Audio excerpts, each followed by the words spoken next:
And we're back. My name is Madeline McNeill. I am a body philosopher and a singer. My name is Amanda Maule. My stage name is the Mauler. I pursue comedy and poetry. So a joke is basically, and it doesn't even have to be, it's people think set up punchline. It doesn't even have to be that complex.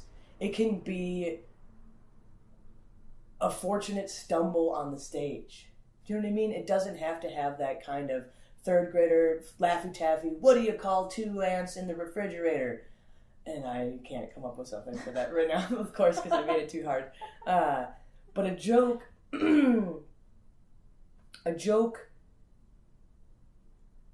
arrives at an idea. Mm-hmm. It arrives at a recognition. It arrives at an agreement.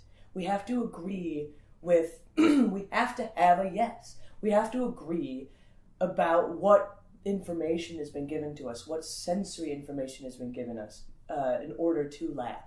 That's the part that's persuasive. This is why humor is so rewarding in medical fields and educational fields, because you can tell if somebody's on board with you right away.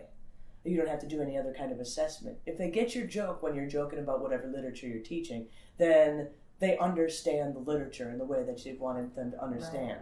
Right. And it's really hard to define what a joke is. A joke is something that's meant to elicit laughter. Mm-hmm. It's a presentation of something that should be persuading laughter. Most basically, because theory has to account for everything. I have to be able to say why Wile E. Coyote is funny. I have to be able to say why George Carlin is funny. I have to be able to say why Aristophanes was funny. I have to be able to say why the Germans are not funny, because they're never funny, apparently. There's a big drought of humor in Germany. That's what I've heard that rumor also. Yeah. Okay, so how about, so I liked what you were saying about there being this kind of context, this like subconscious narrative that happens, that people have become conditioned to or habitualized to. You have this kind of subtext that's going on. And then, and so my interest in that is what is happening with the body, and particularly with the core musculature. So if you suspense, so much suspense. Or if you say a word, what is the self-generated sensory experience? In particular, what are the core muscles doing in response and kind of generating a memory of that word? So I don't know. I'm trying to think of like just an emotion. If you say the word anger in your joke, there might be a postural structuring of anger or something like that. If you make a reference to a commercial or to a product, then people, having looked at the commercials, you might have a little ditty that goes that they sing to themselves, or have some kind of emotional response to that word or to that idea, and that just kind of happens automatically. I'm trying to think of an example. I don't know, just like cereal is what comes to mind. When you eat cereal as a kid, but having grown up with television, you have all of these commercials, and they always are leading you to this kind of experience of like, this cereal's the best in the world. So you have this emotional conditioning that's already set in to this group of people. You expect that all of your people in your audience, let's say, have watched commercials when they were young, and so they have that kind of emotional habit that's been created, and then overlaid on top of it is maybe this different kind of narrative that maybe points out a different angle, a different truth about this cereal. Truth about cereal is really freaking bad for you. Too much sugar. There's a great way to try to angle a joke to point out. It's subversive. Humor is very much subversive. It takes, you think you know these Wheaties. Yes. So Mitch Hedberg's like, I don't want to be on the front of a Wheaties box. I want to be in the front of a Rice Krispies box, you know. But it's subversive. It subverts the expectation of whatever we're supposed to think about something. That's often the goal of humor. But what happens is, I think, when people are already accustomed to this emotional process, and that ends up with a yes, you're like, okay, emotional process, that's a good emotional process. That's what everybody accepts. And then you bring in this different emotional process that makes them say no to that original yes. So you have this yes-no oscillation. Yeah. It's like, oh, that's right. But no, she's coming at it from a different angle. And you have this, but that maybe your angle makes more sense. So that's another yes. So at the same time of making fun of the original habit of thinking about something, that process of making fun of it, you make a person say no, and then kind of rise them to another truth about it. Mm-hmm. So you have this like yes, no, yes, which I think then in the core, because I think that the yes has a core posture and the no has a core posture, it's this oscillation that physically happens, which it's kind of like an anxiety in a way, but there might be something different. It might not actually be anxiety when somebody's listening to a joke, but I kind of think of it as like this, what do I do? Do I do a yes, do a no? And then you just start to release it because that anxiety kind of leads to this contraction in the body. And if you don't feel like you're under attack, then maybe, and you can just feel free to laugh. Yep, and because it's a benign threat, often described in theories that humor is a benign threat. There has to be some kind of threat there. It might be the threat of like, wait, I don't get this really shitty pun, or I'm not in with the in-group, because a lot of times humor is used as a social corralling mechanism. And while you were speaking, I would hypothesize that the ultimate posture before the actual physical laughter is like a no posture. I think it will have to be a no posture. And I think it's like the suspensions and breath, suspension. I got it. Oh, man! Oh, you got me. And a lot of times it probably happens to you too, but it's like, for example, you take the Laffy Taffy rapper, and I'm only talking about Laffy Taffy because I went out and bought some the other day, and my husband and I are trying to go like, ooh, I know this one. God, boy, did the watermelon. No. What is some cool words about watermelons? Right? We want to be able to predict what's going to be funny about it. We want to be on board. We want to be on the comedian side. We want to be better than the comedian. We want to, like, a lot of people, this is why people heckle, just don't ever do it. People heckle because they want to also be on stage. They want to have that authority. They want to have that likability, right? And so I would hypothesize that the ultimate posture before you actually laugh is just suspension of breath, because they're holding you tight, and you think you know what they're going to say, and then they say something a lot smarter. Hopefully, if they practiced or whatever. They say something a lot more fitting. They say something that brings to mind those couple little cues, the little hints that you didn't totally understand yet, that have that little bitty no postures, like hiding in the middle of a almost yes posture. And so it's like, it might be the two postures oscillating, and it might be that you have like a subtle posturing as well that's moving the reflexes back and forth. But I think that huge burst of laughter that has to happen, that big one, the one where somebody starts applauding or whatever, oh God, now yeah, I get my hands involved. That's the ultimate yes. It's the yes and whatever pose, whatever. I have no idea. So I think it might be, what do you think? Maybe just it's like an absolute no before the boisterous yes. Like, okay, so what posture is laughing? Is it both? Is it yes and no? What is that? Is it the posture of laughter? I just think it's shaking. Okay. Yeah. Well, yeah, you got me. Like, just the hand, like if I shake my hand, it can only go this far and this far. This far. And then it gets the blood, the circulation going through.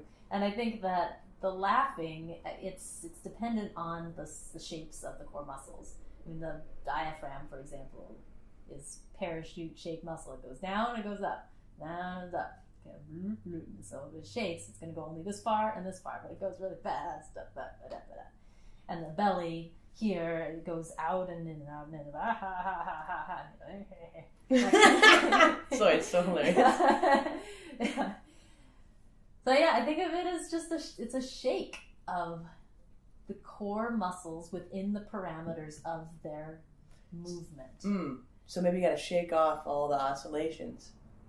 Because the body's like, well, can you decide on one or the other? Like, let's move the big range of both, please.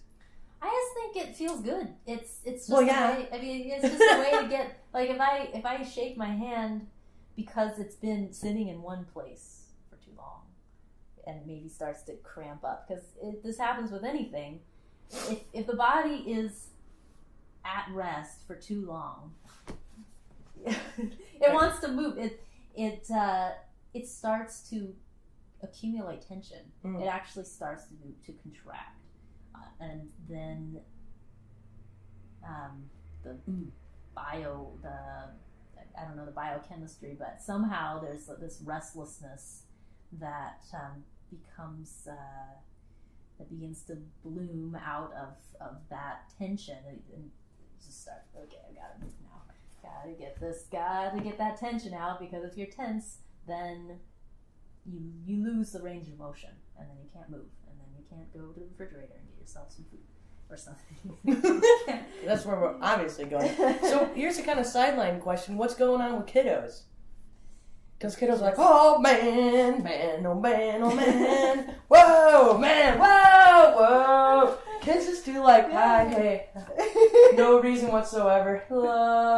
Like, right? Just not like, what are you doing, you freaking weirdo? Just move when I want to move. So what's the cause of that? What's that all about? I think that it just, the muscles. When you're young, you need to figure out, and like. I think when you're older, you need to move too. I just think that. Because nobody wants to look stupid? Yeah, people habituate how to move. Oh, yeah. We become enculturated. Or how not to move. And so I shouldn't do this. How does it feel? Sound good to me. Yeah. Do whatever. Yeah, I think that, I mean, partly we learn how to move in order to keep an organized society. I mean, if everybody... Watch out for that guy over there. Tweaking for her. Right. Yeah. I mean, people would have a lot more sex on the street or something like that. I think if we didn't culturally condition ourselves to have some kind of structure. And other things, I mean, sex on the street. Why not? Reality show, let's do it. Yeah, right. Not in Spokane. Probably not. But yeah, so I think that, well, this is interesting. I mean, the difference between kids and adults. Because kids also laugh like 1,000 times more than adults do a day. Mm-hmm. I don't know the actual numbers, but it's really significant and fairly depressing. As if we're not depressed enough. Yeah, I think as adults, we condition ourselves, or we are conditioned to move through our day in certain ways. Walk,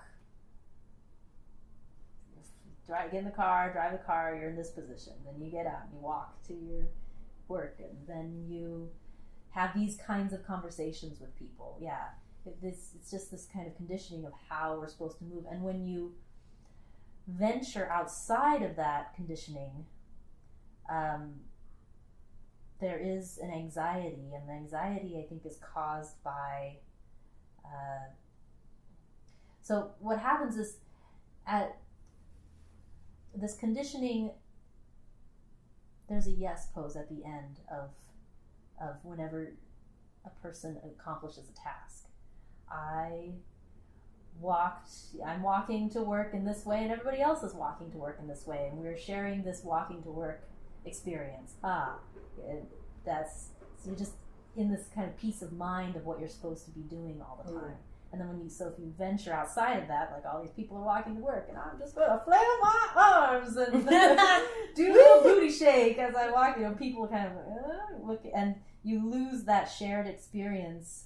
Or you become outside of that experience of what everybody else is doing, and when everybody's just looking at you like this, that's kind of a no posture, or like a what the fuck posture. The posture of what the fuck.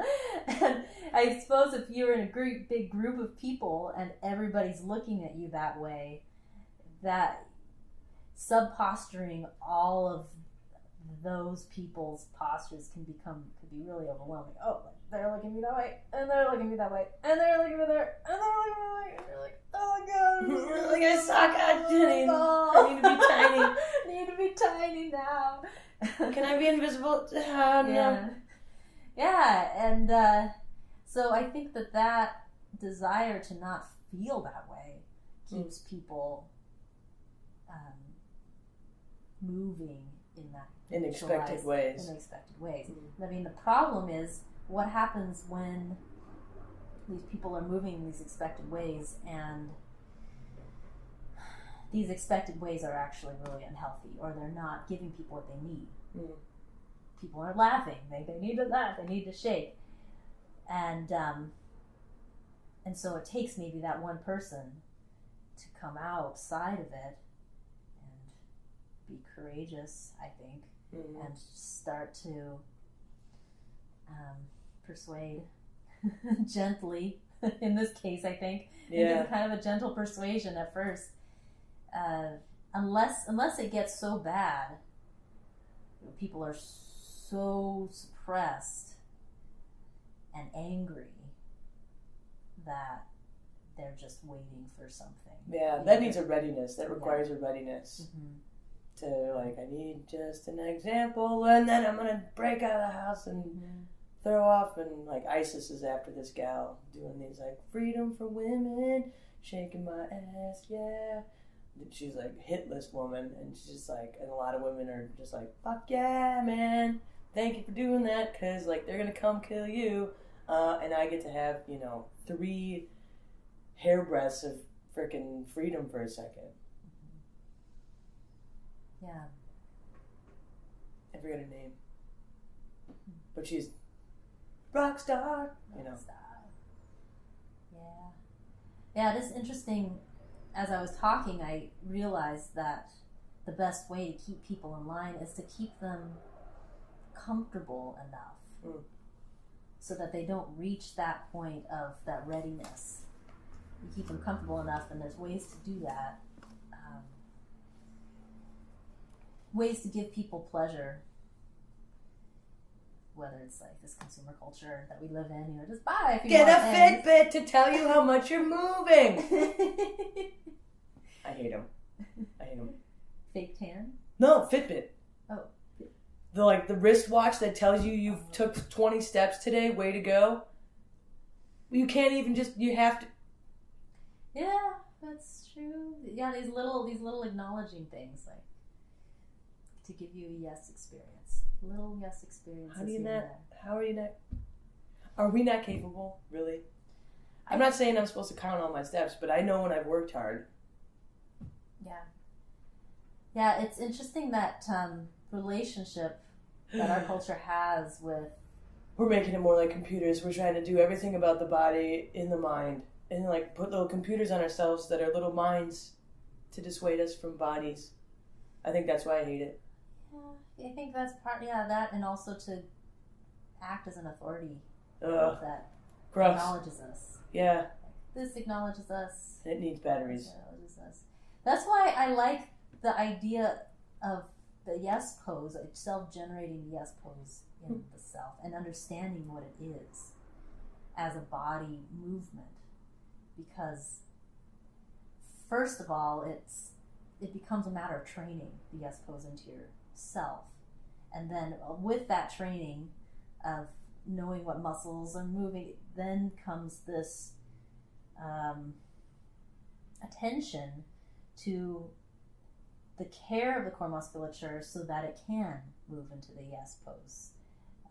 That is so, instead of, you don't want to be in anxiety all the time, because anxiety is a tense pose. It's the opposite of the expansion and the pleasured experience of yes. So to plan for oneself so that you can easily move into the yes pose then becomes a priority. And then you start to look around you and analyze how whatever's around is dissuading or preventing me. I'll start saying me now. Dissuading me or preventing me from moving into the yes pose. And then that's when I start saying, okay, that's got to go. That's wrong.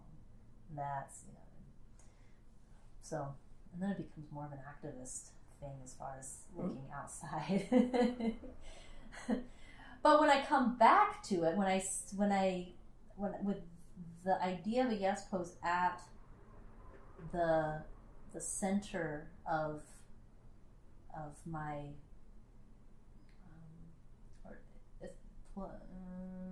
being very important, I suppose, I can just move awareness back into the body and assess, where am I at? How easy is it for me to make a yes pose right now? And if it's not easy, then why? What's going on right now? Yeah. What do I need? Bada bada bada.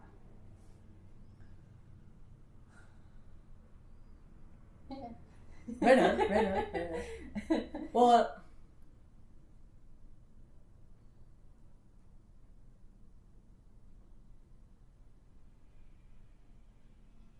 I'm kind of coming all the way back to the front, to the machines, and it said something a little bit about AI preemptively to help ready me in such a way. And like that shitty analogy, you know what I mean? Trying to make humans and machines analogous. Like each other. Oh yeah, it's pretty much the same shit. And I've been watching way too much Star Trek, so sorry. I love Star Trek, but I mean, the Next Generation is what I. Sorry, Jean-Luc is what's happening. Yeah. And then the rest of the whole team, Data. Yeah. Can't experience emotions. Right. He has the capability to essentially try to mimic everything, and a lot of AI currently happening now is mimetic, and it filters things from the way that we're encultured to perceive and interpret. So if somebody's being facetious, that's going to be tricky to try to tell. Kind of hard to tell for people anyway, but the intuition for humans, I think, is a little bit more in touch. Do you know what I mean? Based on the social necessity. Because like we said last time, robots aren't a social species, right? So Data doesn't get humor, right? And it's like the worst thing about him, and then Q comes and gives him laughter, and then he laughs like a maniac for a while, and everybody goes like, ah, shit. And I think rightfully so, there's a huge fear for machines to be able to be as capable as humans, to have emotions, and to make decisions based on that. There's a reason why people want to prevent that we're very selfish about our ability to have emotions.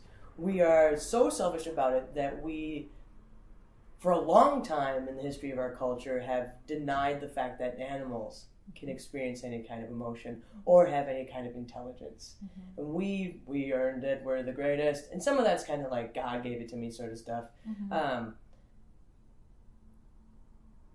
But I'm thinking that Data is not going to be able to go like, all right, so what's making it hard for me to have a yes pose right now? Mm-hmm. Because machines don't require the musculature, the smooth, the fleshy, the fragile musculature in order to function. So they would not be as fragile, probably, with their, like, with, maybe they would. Maybe they go like, oh, don't touch my circuit boards there, or whatever. And they probably, I'd be selfish about it if I had like little machine bits in me. I'd probably be selfish about them and think they're awesome. Right. But what's the mechanism that causes then the reaction, the emotional response that humans have? When I get injured or something, it's like thinking my hand gets injured, then there's this core reflex, and the core musculature that's in this breathing motion is then impacted. It's interrupted.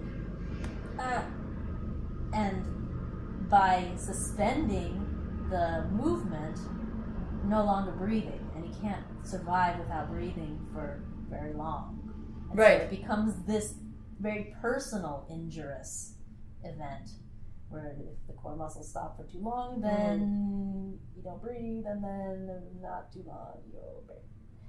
And I think you're right in that Data in Star Trek does not require breathing, and therefore or does rest. Not have, right. Therefore, does not have that movement that is happening. So it just affects his hand.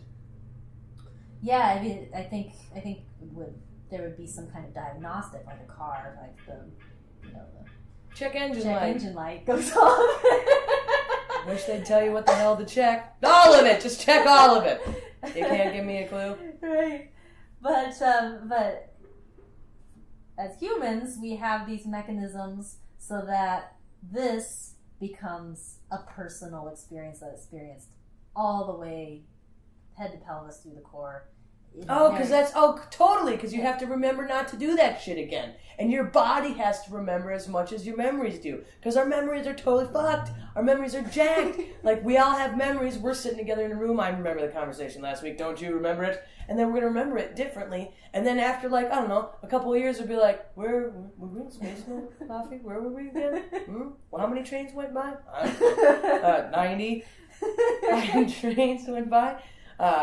But our memories are totally, and this is a problem with nonfiction as well. When people try to pursue the art of nonfiction, memories are totally jacked. There have been people who have been called out who totally believe they were molested by their parents, and the parents have to do, oh my God, what they have to do to try to prove themselves innocent. And they're like, oh, scandalous, scandalous, scandalous.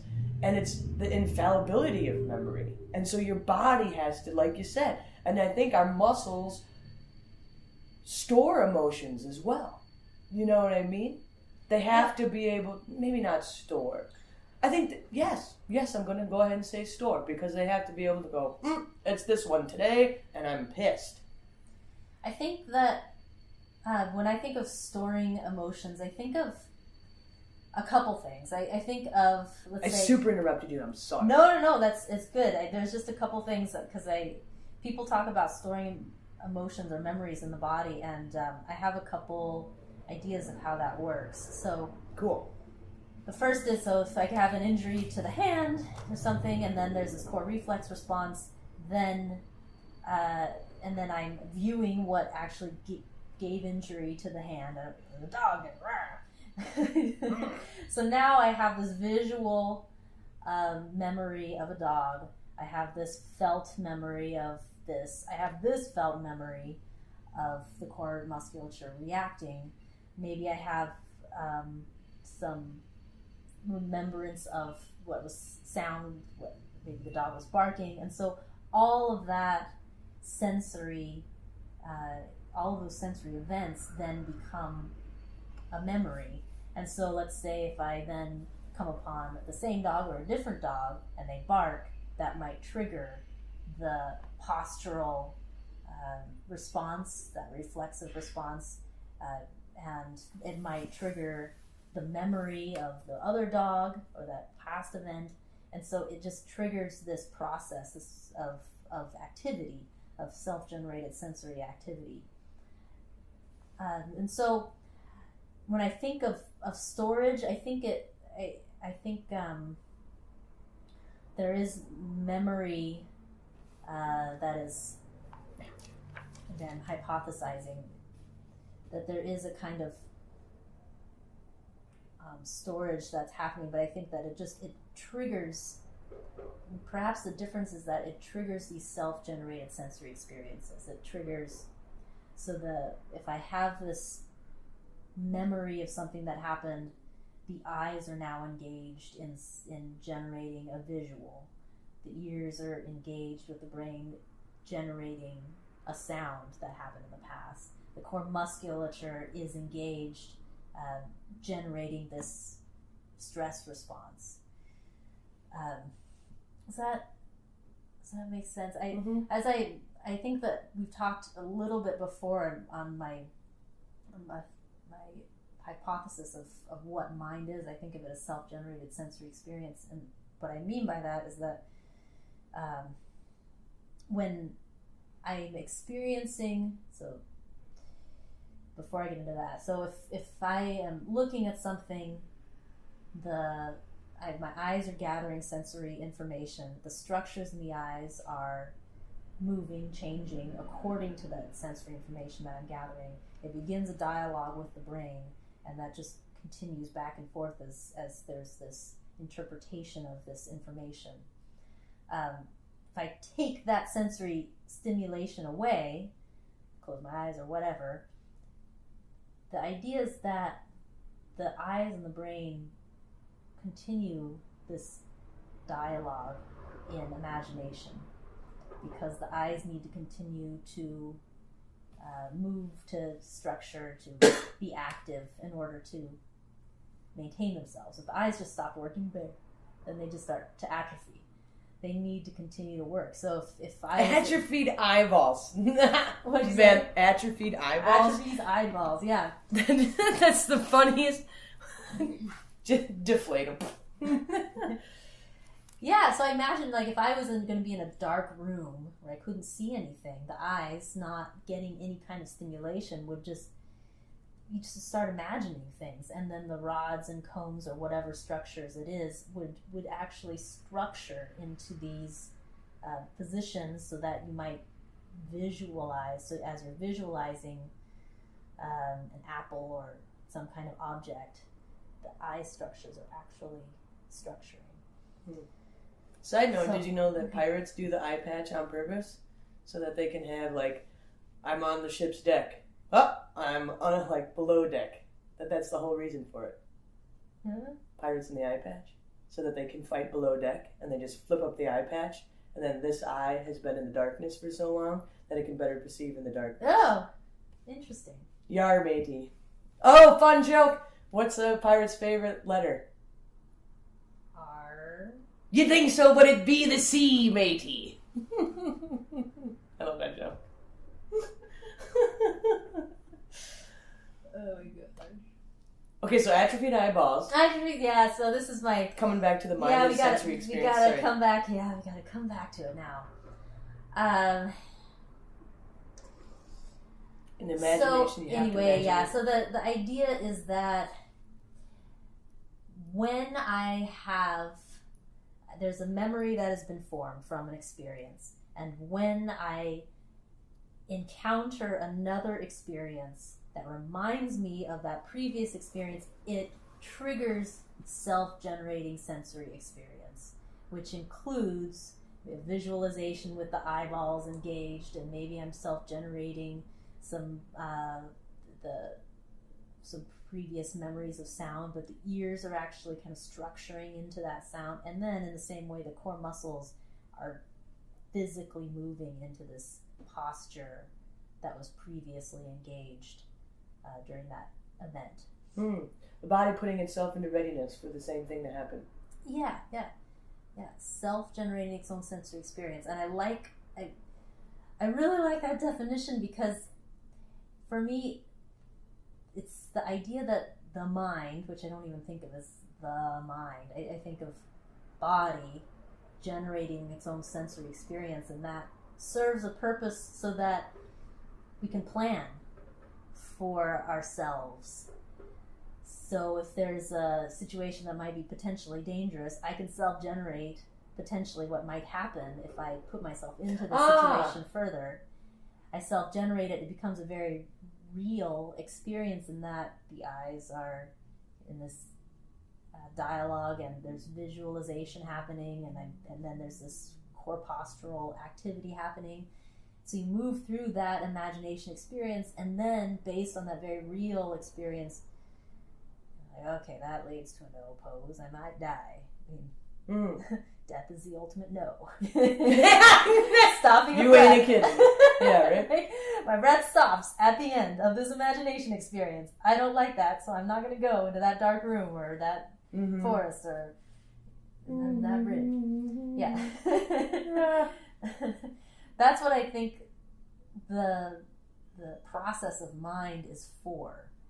It's a process of self-generating sensory experience, which includes the body, the core. Yeah, the core. I need to be more specific because body. Well, duh, it's going to include the body. That's kind of a given. I think of myself as body. If I think of how I would say that, like I am body, but even that doesn't seem to work. It seems like if I were to actually say it in the English language, it's I body, because I think of I. Oh, I equal body. Yeah, I equal body. I is body, which sounds really grammatically strange, but that's how I think of it because it's an equal thing. It's not I as a. You're trying not to have a predicate nominative. What would that be? It's a linking verb. Am is our was word, and then linking. I'm trying to diagram this. No, I like this. This is great. This is so long ago. Diagrams was 8th grade. So yeah, because it's like you'd have to have an actual predicate nominative, predicate adjective, object. Oh, I just threw all these fucking diagrams away. I just like cleaned house in the upstairs and ripping out. I stopped and looked at 2 of them. And I was like, "Yep, okay." I am body. Body is a noun, so it's got to be like a predicate nominative, and that's a whole predicate nominative. But it's a linking verb, so it makes me feel like it's different. Oh God, people are judging me now. Posture of no. I've had a few of those moments. Yeah, right. I'm just gonna laugh it up. It's totally cool. That's fine. It's like. Yeah. I kind of want to go back to data. Okay, go. Yeah, let's do it. I love that guy. Yeah, I love that guy too. Yeah. I'm so glad I can geek out with you on Star Trek. We're almost like at an hour, so maybe we should. All right, go. Go. Data. Yes. Data. Yeah. So I really like how your description of why Data doesn't have the need to engage emotions because he doesn't have the terrain for it. Yeah, that biology. But as I watch movies of